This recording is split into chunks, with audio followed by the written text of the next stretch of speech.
Le Münster est très facilement reconnaissable avec sa croûte orangée et son parfum un peu puissant qui a un peu de caractère. Le Münster aurait fait son apparition au 7e siècle dans le massif des Vosges. Alors ce que j'aime avec ce fromage, c'est qu'il est doux en bouche malgré son parfum puissant, hein. Il va gagner en puissance tout au long de son affinage. Alors aujourd'hui, on va l'associer avec l'endive, qui ne fait pas l'unanimité, je le sais très bien, mais avec cette recette, l'ensemble, l'équilibre va vous étonner et vous faire changer d'avis, j'en suis sûr. Alors chers amis, c'est parti pour une aventure culinaire autour de l'endive au Münster, pommes et noix. Alors on va commencer notre petite recette par tailler notre pomme.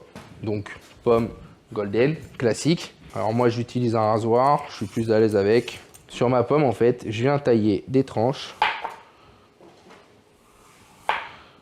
jusqu'à arriver au fameux trognon. Après, je fais l'autre côté. Voilà.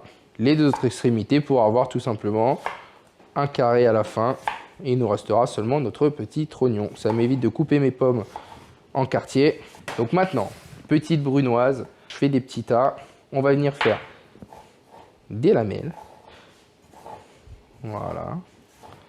Alors, quand vous avez un grand couteau, un éminceur comme moi, pour éviter d'avoir ce qui vient de se passer, la lanière qui suit la lame de votre couteau, taillez seulement avec la pointe. Hein. D'accord? Alors là, vous avez vu, en taillant avec la pointe, en fait, tout se maintient en place. Donc ça, on va se le mettre dans notre petit saladier. Donc vous voyez, petite brunoise, d'accord? Ni trop gros, ni trop fin. Il faut qu'on ait quand même de la mâche. Hein. Alors là, ma brunoise de pomme est nickel. On va y ajouter un jus de citron, tout simplement pour éviter l'oxydation de notre pomme. D'accord? Vraiment un petit trait. Hein. On fait attention aux pépins. Un petit trait pour éviter qu'elle noircisse. On se récupère une petite cuillère. On va venir donc enrober toute notre brunoise de pomme de jus de citron. Donc on va venir ciseler la ciboulette. On va faire quelques tronçons de la même taille pour faciliter notre taillage. On se fait un beau petit tas. Et là, un couteau qui coupe et le bon geste. Donc on va venir ciseler notre ciboulette délicatement. Et vraiment, il ne faut pas écraser notre herbe hein, avec notre petite pomme. Et là, on va se mélanger un petit coup. Vous avez vu, c'est déjà super joli. On va venir se concasser nos petites noix qui vont venir amener un peu de mâche. Voilà, donc on va venir concasser, émincer.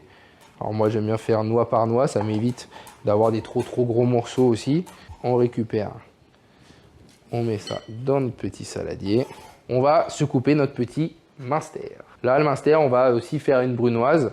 Donc, le fromage, plus il sera affiné et plus ça sera difficile de le tailler. Donc, c'est pour ça, prenez un Münster un peu ferme. Ça sera donc beaucoup plus gustativement parlant et esthétiquement parlant, beaucoup mieux. Hein. Donc, on va se faire des petites tranches. Moi, je vais tailler en deux et faire mes petits dés. Alors, j'ai fait des morceaux à peu près de la même taille que les pommes. Là, du coup, notre garniture, ce qui va venir donc garnir nos endives, c'est prêt. On va venir donc bien mélanger, assaisonner. Donc on va mettre allez, une bonne pincée de sel. Allez, un petit peu plus. On va se mettre 2-3 tours de moulin à poivre. Et on va se mettre un petit trait, une petite lichette d'huile d'olive. On va bien mélanger tout ça. Là, ma garniture est prête. Je vais la réserver sur le bord de mon poste de travail. C'est parti. On est quasiment à la fin de notre recette. On va juste venir se préparer notre petite endive qui sera donc notre petit support. Hein. Donc pour ce, on va tailler le talon et on va se récupérer des belles petites feuilles d'endive, rouges en l'occurrence. Alors moi, petite astuce, ce que j'aime bien faire, c'est venir tailler en fait, la pointe. On va dire le cul de l'endive en pointe, comme ça. Comme ça permet à vos invités de venir maintenir. Donc ça vous met en fait un petit maintien quoi. Et on met un peu de garniture. Voilà, pas trop non plus, d'accord.